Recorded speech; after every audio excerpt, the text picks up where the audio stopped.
Hey guys, hope you're all doing well. Today I'm here to do a quick June roundup, and I say quick because I have literally spent the entire day filming things and I'm ready to be done. June ended up being a pretty good month for me. The sun came out, it got a little warmer, and it wasn't quite as frantically busy as May, which I really appreciated. I actually got to sleep in most weekends in June and actually kind of take the weekends off, which I have to say is a major bonus of having an actual like 9-to-5 job.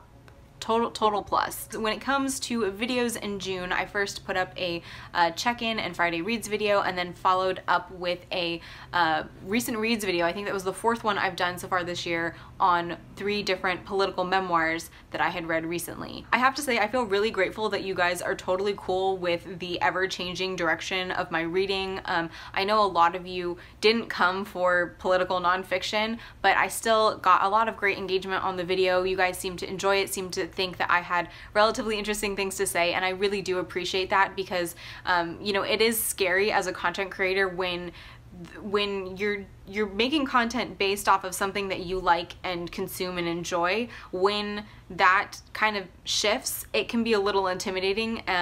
You know, you're not sure if the people sharing with you are actually gonna enjoy that shift or follow that shift. So I just want to say thank you for kind of indulging me on my reading whims this year. I also filmed the middling booktuber tag, which I have to say was quite a hard tag for me to film because although I've been around the booktube community for 5 years now, I never feel qualified to give other booktubers or YouTubers advice, and most of that tag is asking for advice. So although it was a bit of an imposter syndrome moment, I did film that video. The last video that I put up in June was a video about the Asian American authors on my TBR, which I am most excited about, and I have to say, based on all of your comments on that video, I think I'm gonna start reading A Grace of Kings by Ken Liu. I think I'm gonna have to because all of you guys are hyping it up so much that it just really makes me want to read it. As for general life stuff, like I mentioned, it was a pretty good month.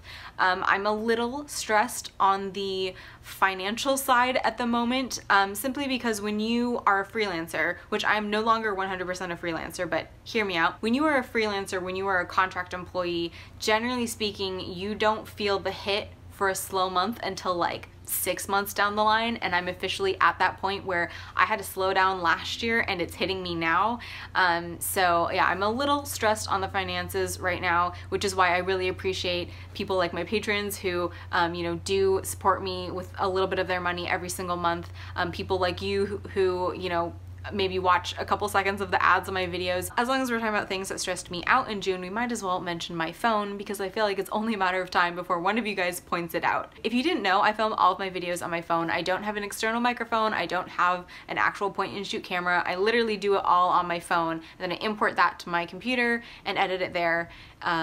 You know, as you do. Basically last month, as I was recording videos, I started to notice that my audio has been doing this weird thing where at random moments, for seemingly no reason, suddenly I sound like this, and then it goes back to normal. I'm hoping you guys haven't been able to pick it up too much in videos. Luckily, I've been kind of able to edit around it, though I know I had to include one weird clip in the last video I did.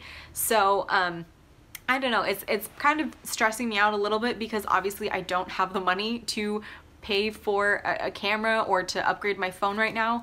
I'm waiting to see like when my phone plan, when I have an update, because I think I'm gonna need to do it because my phone's starting to freak out a little on me, and that's freaking me out. Moving into happier life stuff, something I feel a little bit weird about saying on camera, but which I kind of feel like I want to put out there, is that I'm having a major like body confidence moment right now, which has never happened to me before, and so I'm kind of enjoying it. Now, I've always been really lucky in that I have never really had any serious body image issues.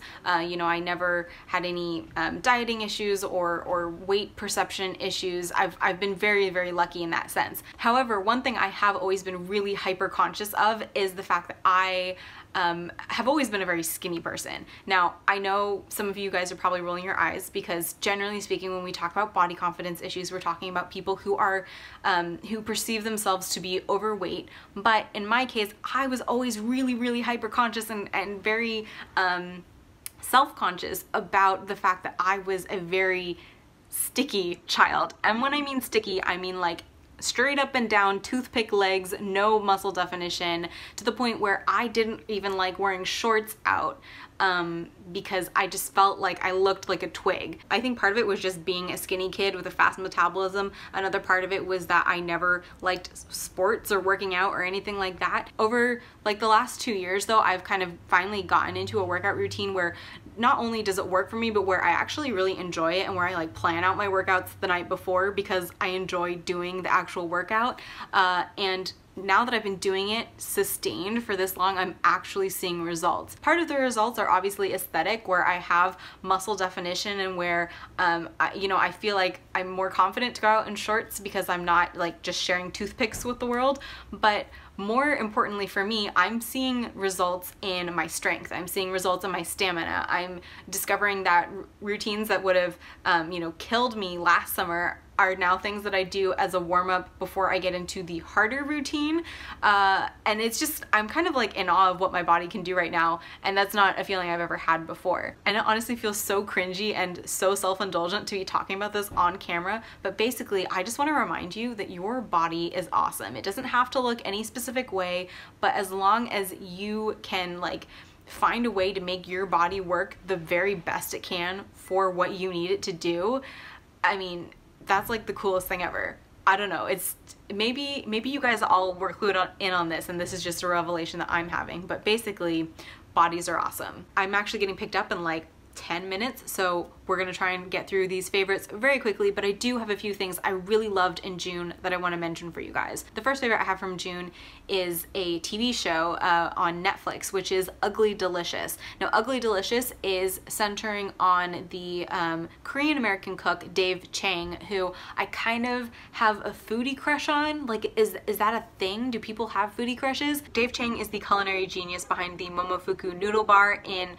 New York City, and he just has the greatest personality. He's kind of out of temper, as a lot of great chefs do, but he's also just really funny, and he genuinely loves food. In Ugly Delicious, he kind of talks through a couple different categories of food, and he kind of talks about them in the sense that they help to bring people together and they help to connect cultures. So for example, he has a barbecue episode where he talks about Korean barbecue, Southern barbecue, all kinds of things. So it's basically melding cultures around, or through the lens rather, of food. If you like Chef's Table but you want a more humorous version of that doesn't take itself quite so seriously, I would definitely recommend this show. Don't watch it on an empty stomach, because I swear to you, it'll make you so freaking hungry. The other thing I really wanted to mention is that it is officially summer because I'm in full-on K-pop mode. This has happened to me every summer for the past 3 years. I get super into K-pop during the summer. I don't know why. I think it's because it's like a upbeat, like something that makes me want to move, and I don't know what this dance move is. It's not really a dance move, it's just me being awkward. The K-pop group I'm into at the moment is, of course, BTS. That never really changes. They are like my one and only K-pop group. But basically, I just wanted to mention their new album, Love Yourself Tear. This album came out in May, and I've listened to it several times on repeat. I don't actually think it's quite as good as their last 2 albums, but there are a few bangers on here. Fake Love obviously is great. Airplane Part 2, okay, very catchy, not my favorite song. My favorite song on this album is Anpanman, the song about like their made-up superhero, and if you haven't heard it yet, I can't play it for you because of licensing and all that, but seriously, go listen to it. Alright, so that was June in a nutshell, and as you can see, it was a bit of a mixed bag. There were some stressors there, and then there were some great times and just a lot of confidence in the middle. I hope you guys had a good month in June as well. I hope you have some fun plans for the summer, even if it just involves, you know, chilling out at home. That's pretty much what I'm gonna do, because you know, I'm an adult and still have to work. That sucks, doesn't it? I want to go back to school just so I get summer vacation. Anyways, I actually have to go now, so thank you guys so much for watching. I hope you're having a fantastic day, and I will see you next time. Bye. I really need to stop doing that, because that, oh, sweaty palm sound. Sorry. Bye.